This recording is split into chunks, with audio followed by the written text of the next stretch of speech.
Hi everyone, तो देख लेते हैं किस तरीके का डेटा आया हुआ है 17th ऑफ अगस्त के लिए सारे प्लेयर्स का, यानी वनडे के लिए। सबसे पहले देखिए रिटेलर्स का डेटा देख के चलते हैं, तो यहाँ पे हमें क्या दिख रहा है कि ये लोग की पोजीशन थोड़ी सी बुलिश हुई है पिछले दिन से। पर ऑप्शंस में किया क्या है, इन्होंने 3,26,000 कॉन्ट्रैक्ट्स पुट शॉर्ट के बनाए हैं, उसके अगेंस्ट में पुट बाइंग करी है 2,04,000 कॉन्ट्रैक्ट्स की। पुट राइटिंग के अंदर ज़्यादा हैं ये लोग। प्लस कॉल शॉर्ट करे हैं 1,87,000 कॉन्ट्रैक्ट्स, उसके अगेंस्ट में कॉल बाइंग करी है 1,26,000 कॉन्ट्रैक्ट्स की। तो ओवरऑल कॉल भी राइट करके जा रहे हैं, बट पुट राइटिंग जो है वो ज़्यादा है as compare to call writing, इसलिए आपको डेटा जो है वो बुलिश दिखाई दे रहा है। तो इनकी एक्सपेक्टेशन प्लस फ्यूचर्स के अंदर भी अगर आप देखोगे तो 5,000 कॉन्ट्रैक्ट्स लॉन्ग साइड के बनाए हैं, शॉर्ट साइड के 1,200 कॉन्ट्रैक्ट्स इन्होंने क्लोज़ किए हैं। तो ओवरऑल इनकी expectation sideways to bullish market की ज़्यादा है। इसके बाद डीआईआईज़ का डेटा देखते हैं, तो इक्विटी में डीआईआईज़ ने 196 करोड़ की बाइंग करी थी फ्राइडे वाले दिन। फ्यूचर्स में 741 कॉन्ट्रैक्ट्स लॉन्ग साइड के ऐड किए थे, शॉर्ट साइड पे कुछ किया नहीं था। एफआईआईज़ ने इक्विटी के अंदर 525 करोड़ की बाइंग करी थी फ्राइडे को। प्लस इनका डेटा देखेंगे तो हमें स्लाइटली बियरिश ज़्यादा होता हुआ दिखाई दे रहा है, फ्यूचर्स एंड ऑप्शंस दोनों का ही। फ्यूचर्स में भी ऑलमोस्ट 2000 कॉन्ट्रैक्ट्स लॉन्ग साइड के क्लोज किए हैं, शॉर्ट साइड के 6000 कॉन्ट्रैक्ट्स ऐड किए हैं। प्लस ऑप्शंस के अंदर 56,000 कॉन्ट्रैक्ट्स पुट शॉर्ट के बनाए हैं। पुट बाइंग उसके अगेंस्ट में ज़्यादा करी है 79,000 कॉन्ट्रैक्ट्स की, तो ओवरऑल पुट बाइंग में है। कॉल शॉर्ट करे हैं 47,000 कॉन्ट्रैक्ट्स, उसके अगेंस्ट में कॉल बाइंग करी है 60,000 कॉन्ट्रैक्ट्स की, तो ओवरऑल कॉल बाइंग भी करी है और पुट बाइंग ज़्यादा करी है, ठीक है? तो ये कॉल बाइंग हो सकता है इन फ्यूचर्स की पोज़ीशन में जो शॉर्ट साइड की पोज़ीशंस बनाई हैं, उनको हेज करने के लिए इन्होंने कॉल बाइंग एडिशनल करी हो। तो बायस इनका थोड़ा मार्केट में नीचे की साइड का ज़्यादा लग रहा है कि मार्केट नीचे की साइड में जा सकता है। प्रोप्राइटरी डेस्क का डेटा देखते हैं, तो इनका डेटा भी स्लाइटली बियरिश हुआ है। किया क्या है, इन्होंने 76,000 कॉन्ट्रैक्ट्स पुट शॉर्ट के बनाए हैं, उसके अगेंस्ट में पुट बाइंग देखेंगे आप तो 1,75,000 कॉन्ट्रैक्ट्स की करी है। तो पुट बाइंग काफ़ी ज़्यादा करके जा रहे हैं। कॉल शॉर्ट करे हैं 28,000 कॉन्ट्रैक्ट्स, उसके अगेंस्ट में कॉल बाइंग करी है 77,000 कॉन्ट्रैक्ट्स की, तो कॉल बाइंग भी है इनके पास ठीक-ठाक। बट पुट बाइंग जो है वो ज़्यादा है। अगर आप डिफरेंस भी देखोगे तो almost 1 lakh contracts put buying के हैं इनके पास में, और 50,000 कॉन्ट्रैक्ट्स के आस-पास आप देखोगे तो इनके पास में कॉल बाइंग के हैं, ठीक है? तो पुट बाइंग के कॉन्ट्रैक्ट ज़्यादा हैं as compare to call buying, तो मोमेंटम अगर नीचे की साइड का आएगा, तो इनके लिए ज़्यादा अच्छा है। तो एक्सपेक्टेशन इनकी भी यही है कि मार्केट थोड़ा नीचे चला जाए तो ज़्यादा बढ़िया है। अभी अगर हम निफ्टी की ऑप्शन चेन देख के चलते हैं, तो पीसीआर 0.88 पे चल रहा है, तो स्लाइटली बियरिश टेरिटरी में है। ऑल्दो इन द मनी के अंदर हमें कहीं एग्रेसिव कोई कॉल राइटिंग नहीं दिखाई दे रही, ना इन द मनी के अंदर हमें एग्रेसिव कोई पुट राइटिंग वगैरह दिखाई दे रही है।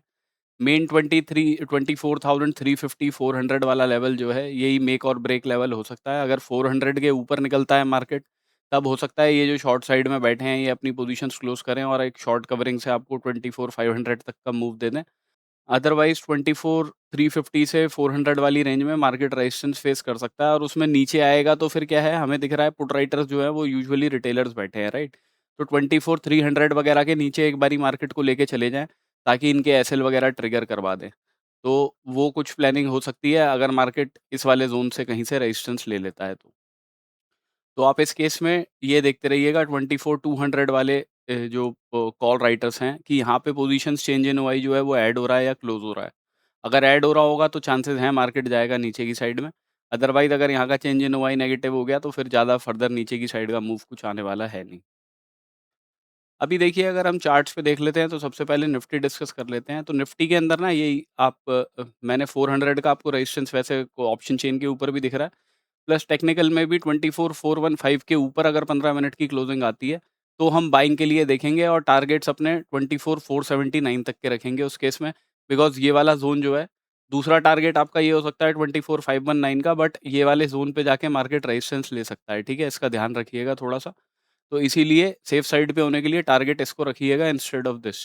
तो अगर इसके ऊपर क्लोजिंग आएगी तो बाइंग के लिए देखेंगे, अदरवाइज़ मार्केट इस लेवल के ऊपर भी जाता है, क्लोज़ नहीं करता है ना, विक बना के नीचे की तरफ आ जाता है। तो हम शॉर्टिंग के लिए ही देखेंगे और पहले टारगेट्स अपने रखेंगे इधर के, ये लेवल आपका निकल के आता है 24,339 का, पहले टारगेट्स ये रहेंगे। इसके बाद में भी मार्केट फर्दर नीचे की तरफ आता है, आपको मैक्सिमम क्वांटिटी तो अपनी यहीं बुक करनी है, फर्दर इस लेवल के नीचे आता है तो नेक्स्ट टारगेट 24,251 के रहेंगे। गिफ्ट निफ्टी फ्लैट ही है, ज़्यादा कुछ है नहीं गिफ्ट निफ्टी के अंदर, तो अगर मार्केट कहीं यहीं कहीं पे खुल जाता है ना, तो हम वेट करेंगे या तो ऊपर जाके मार्केट इस लेवल से रिजेक्शन ले या क्लोजिंग दे दे इस लेवल के ऊपर, तब बाइंग के लिए देखेंगे। एक रिस्क जो आप ले सकते हैं वो ये है कि भई अगर मार्केट इस लेवल के नीचे ही चला जाता है, फ्लैट खुलता है और नीचे जाके इस लेवल के नीचे ही क्लोज़ कर देता है 320 वगैरह के नीचे, तो हम शॉर्टिंग के लिए देखेंगे 24,251 के अपने टारगेट रहेंगे। अगर मार्केट समहाउ इस लेवल के भी नीचे क्लोज़ करता है ना, तो एक रिट्रेसमेंट के बाद फिर हम शॉर्टिंग के लिए देखेंगे और टारगेट्स फिर उस केस में 24,136 तक के रहेंगे। तो उस केस में आपको जो 24,300, 200 की जो मैंने पोज़ीशंस बताई, वहाँ पे भी आपको देखते रहना है कि चेंज इन ओआई बढ़ रहा है या नहीं बढ़ रहा। कॉल राइटर्स, पुट राइटर्स के ग्राफ में कॉल राइटर्स एग्रेसिव हैं या नहीं हैं, तो उन कंडीशंस को भी देखिएगा आप, ठीक है? तो आप उस केस में फिर एक रिट्रेसमेंट के बाद शॉर्टिंग के लिए देख सकते हो, टारगेट 24,136 के रहेंगे। अपसाइड में इस लेवल के ऊपर ही देखना है, अदरवाइज़ यहाँ से शॉर्टिंग-वॉर्टिंग के लिए देखेंगे। इधर से नीचे आता है तो पहले टारगेट्स ये, दूसरे टारगेट्स ये। अगर मार्केट खुलता ही गैप डाउन है और सीधा ही नीचे की तरफ आता है, तो पहले टारगेट्स ये और उसके बाद में रिट्रेसमेंट के बाद में दूसरे टारगेट्स ये। सेंसेक्स भी देख लेते हैं तो ऑलमोस्ट सिमिलर वही है। आप यहाँ पे देख लो, ज़्यादा कुछ चेंज है नहीं इसके अंदर। ये 78 ऑलमोस्ट 100 का जो ज़ोन है, यही मार्केट के लिए रेजिस्टेंस का काम करेगा। अगर इधर से मार्केट रिजेक्शन लेता है, तो हम शॉर्टिंग के लिए देखेंगे। पहले टारगेट 77,861 के रहेंगे। मैक्सिमम क्वांटिटी यहीं बुक करेंगे। इसके भी नीचे अगर मार्केट निकलता है तो 77,526 के अपने दूसरे टारगेट्स रहेंगे। अगर 78-100 वगैरह के ऊपर क्लोजिंग आती है 15 मिनट की, तब हम बाइंग के लिए देख सकते हैं और उस केस में अपने टारगेट्स हम 78, 350, 400 वाले ज़ोन तक के रखेंगे, ठीक है? यहाँ तक के, इधर की साइड के। तो अगर क्लोजिंग इस लेवल के ऊपर आएगी, तभी बाइंग के लिए देखना है 78-100 के ऊपर, और टारगेट अपने यहाँ 350 तक के तो एटलीस्ट रहेंगे ही फिर उस केस में। मार्केट कुछ गैप डाउन करके भी खुलता है, तो भी इस पॉइंट का एसएल लगा के हम शॉर्टिंग के लिए ही देखेंगे इमीडिएटली, और उस केस में पहले टारगेट्स 77,750 के, मैक्सिमम क्वांटिटी यहीं बुक करेंगे। इसके नीचे का जो नेक्स्ट लेवल है वो 77,525 का ही है। अपने इस वाले सपोर्ट के भी नीचे निकलता है मार्केट, जहाँ से डबल बॉटम बना के निकला था, तो नेक्स्ट लेवल 77,334 का है, तो आप मार्क करके रखिएगा इस वाले लेवल को अपने पास में। बैंक निफ्टी के अंदर भी देखिए मार्केट थोड़ी नेगेटिविटी ही दिखा रहा है, कंसोलिडेशन करके नीचे की साइड में ही रहा है। अगर मार्केट फ्लैट खुलेगा या छोटा-मोटा गैप अप खुलेगा, इस लेवल का एसएल लगा के हम शॉर्टिंग के लिए ही देखेंगे। पहले टारगेट्स अपने रखेंगे इन वाले लेवल्स तक के ही, व्हिच इज़ 57,250।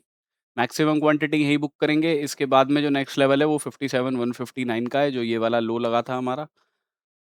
अगर इन लेवल्स के भी नीचे मार्केट निकलता है, नेगेटिविटी ज़्यादा रहती है, तो एक रिट्रेसमेंट के बाद फिर हम शॉर्टिंग के लिए देखेंगे और टारगेट अपने 57,939 तक के रखेंगे। सॉरी, 56,939 तक के रखेंगे, ठीक है? तो ये लेवल्स मार्क करके रखिएगा यहाँ पे, ये 300 वाला लेवल, एक ये 159 और उसके नीचे 56,939 का। देखिए, सेफ साइड पे होने के लिए अगर क्लोजिंग इस लेवल के ऊपर आती है 57,650, 675 के ऊपर, तब हम बाइंग के लिए देखेंगे। पहले टारगेट्स रखेंगे यहाँ के, व्हिच इज़ 57,850 का लेवल है। मैक्सिमम क्वांटिटी यहीं बुक करेंगे। फर्दर इन लेवल्स के ऊपर मार्केट निकलता है तो नेक्स्ट टारगेट आपका 58,000 का रहेगा। ठीक है? पहला टारगेट यहाँ पे, दूसरा टारगेट ये वाला।